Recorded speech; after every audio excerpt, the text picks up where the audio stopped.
Fuck yeah. So we've got that quad lock. Should have brought that for a second camera angle. We've got the orange roof, we've got these on, it didn't come standard. We've got the tank done, but I've got another dent in it. So yeah. We've got emulators in the forks. It's fucking sick, bro. Got emulators in the forks, different indicators, crash bungs, RNG all around. Some lovely domino grips. Got Scorpion with a slip on. Got a little rear peg delete. And my seat hump.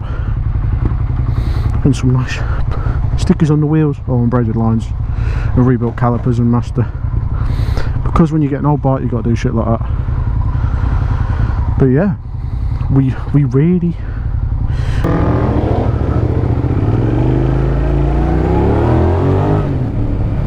Oh, that sweet sound of an SV650, eh?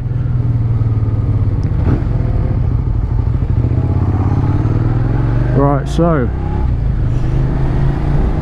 let's talk about this being an A2 bike then. So this is my first big bike. I fucking love it. Plenty of power for the road. Like, honestly, you can't see you needing any more. I can just see you needing a better handling bike. So I got to open my visor, I couldn't fucking think then.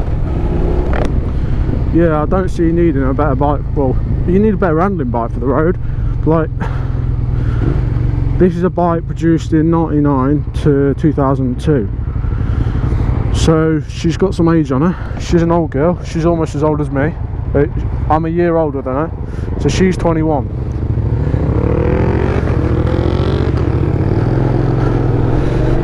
The paint scheme on her is from a 99 registration, but she's a 2002 registration. So basically, she was made in 99. She just didn't get registered to 2000. So she's actually legally, she is 20 years old, and I'm 22.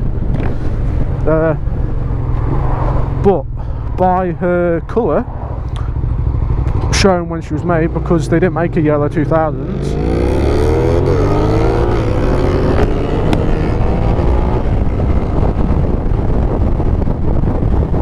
Since they didn't make a yellow 2000, she is therefore a 99. Now, what have I done to her in my time? Forks, brakes, engine. What haven't I touched? Not a lot. Carbs, I've done everything on this bike's been messed about with. This is my A2 bike. I got her for 850 quid. If I could change my A2 bike, if I'd waited and spent a bit more money, yeah, it would have been cool. But I've learnt so much on this bike, tinkering with it, fixing things, you know, what you'd end up doing on a bike basically. Like, I've learnt basic maintenance from this. I've learnt how to maintain it. I've learnt how a lot of things work. I now can rebuild brakes and stuff like that, and she's good. I can't say what's wrong with her. As an A2 standpoint, right, as in, like, you can have an R3 and not restrict it, or you can have an SV like me and Owen and restrict them. I'd go the restricted route, just because the power, bit more bite, bit better built in some cases. You know, why have half a bike with half the weight when you can have the full bike with the weight, get used to it? Just prepares you a little more, because I feel like something like a Ninja 250 or something like that, basically still on 125. You've just got a little more power, not a lot. But this is a bike, well, what should we say, right, it's a 650, it's a V-twin, loads of grunt, even if it's A2 restricted or not, loads of grunt bottom end, lots of fun. The only power difference you'll notice is in the top end, when you're actually getting on the power. Well, I say getting on the power, there's power all the way through. That's why it's nicer with a V-twin, especially low down, a lot of torque, which is what makes it such a popular A2 bike. Right, Owen's got one after riding mine, Jordan's having this one, another friend. You know, how can I say anything bad about it. I mean, as an A2 standpoint, everything's got to be restricted. Like if you're getting something over 47 brake horsepower, it's got to be restricted to 47 brake horsepower and cannot exceed the power to weight ratio. Therefore, this is in the limits. She's 165 kilos wet. No, I think 165 dry or wet, I can't remember. 165 kilos, think of that. Now think like a CBR 500 for example, 187. This thing's lighter and more powerful. Like, just restrict it. You'll still both get to about 100 at the same point. But that's where this tops out. About 100 miles an hour is where this will stop being A2 restricted. Now the A2 restriction, you put a you end up putting two restrictors, like washers, in the carburetors between the carbs to the engine, not between the airbox. So you take the airbox off, you take the carbs off, a few screws later, you've done it. Lift tank up, of course. Not too hard. In regards to what the bike's like, brilliant. I mean, the brakes are more than adequate if they've been rebuilt. That's the only thing you've got to really watch out. Basic maintenance, maintain the bike, it's fucking brilliant. Handling wise, could handle better. I don't feel like I can push it around like I used to, or you know, in that kind of term. But then again, it's a bike made in 99 to 2002. This was the first of the SVs, and it fucking, people love these. There's a reason for it. They're an easy learner bike, they're rather forgiving, they've got loads of grunt, plenty of power, amazing soundtrack. Like, how can you not like the sound of V-twin?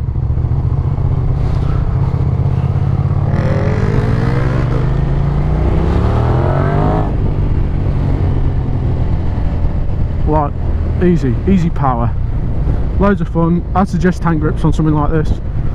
But honestly, my honest review is I've learnt a lot from this bike. I can't really say anything bad about it. I've gone for an engine on one, down to partly me, partly previous owner, due to just things being badly maintained and me then learning, fixing. Like, the issue I had with my first engine was the sight glass. You couldn't see shit. You had to go off the measurements basically, and you only really know what's in an engine after putting it in. So you either overfill or underfill, and she started burning oil, and long story short, we went through the engine. Well, the engine started making a nasty noise, so we changed the engine.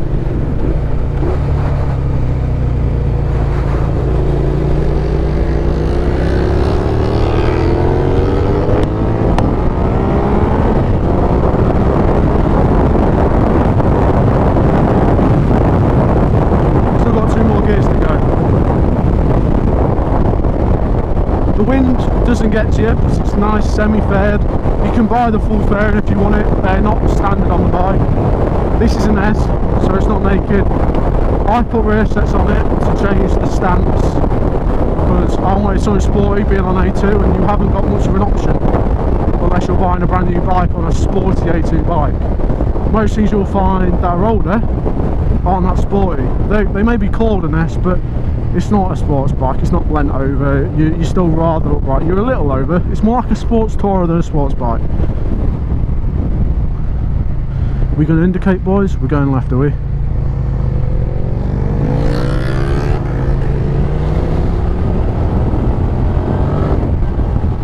But honestly, she is, I love her, but I'm ready to, she's a great building point. Me getting off a 125, my initial thoughts were, holy shit, like, this has power. I think what was a really good point of me going on A2 on this was I let off the throttle, it slowed down. There's a lot of engine braking. But right now, I'm not on the brakes. I could be, but I'm not. I'm just letting her slow herself down. We're at 4k, put her down another gear, start to use the front brake. There's no harshness.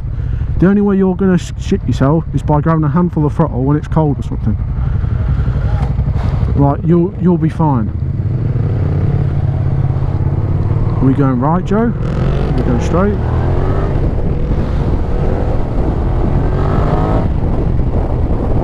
I say, like, I've done a lot to this. I've done all the mods I wanted to, apart from a full exhaust system. That's the only thing I could really change. And honestly though, the soundtrack, depending what size exhaust you put on, sounds fucking beautiful. So I've had a CP1 on this, which is loud as fuck.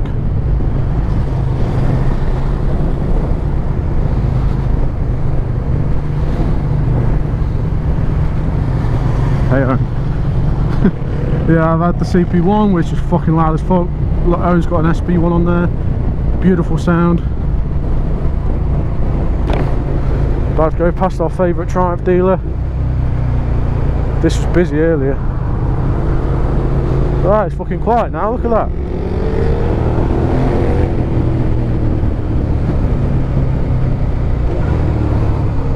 I'll say is it could handle better, but for the gap, like, I remember going down my driveway, not giving it any beans but putting the brakes on and thinking, fuck me, it stops. Going from a single piston caliper on a 125 to two 2-pots on this. Oh mate, just what a sound. Bring you the piss now. But yeah, I mean, I can't say anything wrong. She's beautiful. She's not the best A2 bike you can get by any means. MT-07, fucking brilliant. Stuff like that, why wouldn't you enjoy that? Something like that. But the torque's amazing. They're forgiving engines.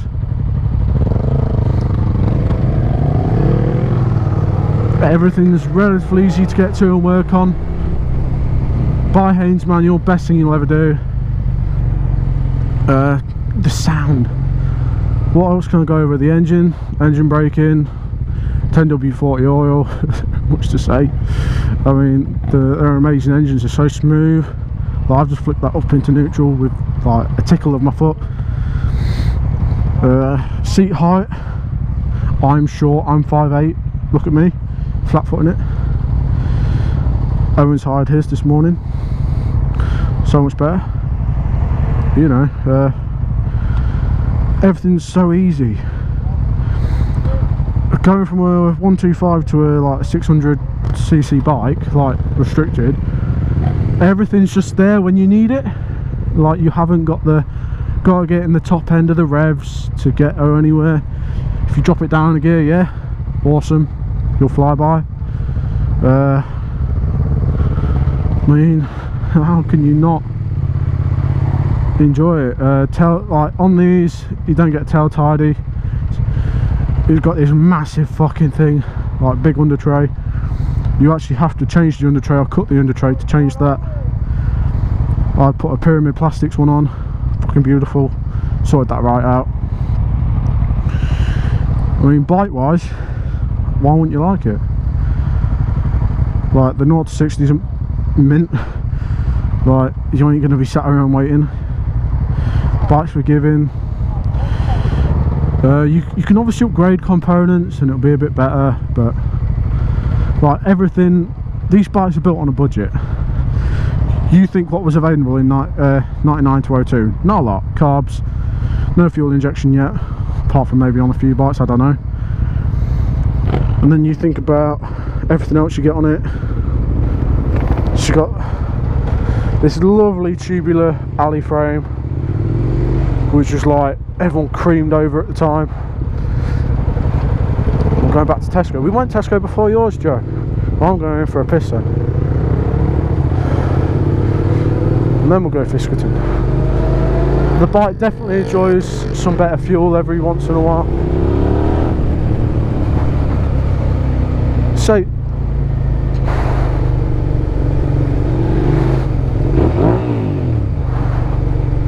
can't go wrong. So the SV, let's finish what we were saying. The SV is a good A2 bike. You've got to restrict it. There's so many technical mods to do. It's very forgiving. everything that comes part of that package is fucking spot on. It's comfy, you can do thousands of miles on it in a day. You will get backache, but right, a whole day's riding, you should be alright, depending where you go. It's just a fucking sick bike. I've loved it. Okay, so I realised after all that footage that there was no real conclusion on the SV being my A2 bike. So let's quickly go through it. The bike in itself, the amount that you got for your money, very small amount, it cost me 850 quid. And so I never messed with anything, it would have been 850 quid, but it might not run the best. For about £1,000, a well-maintained bike, bloody brilliant.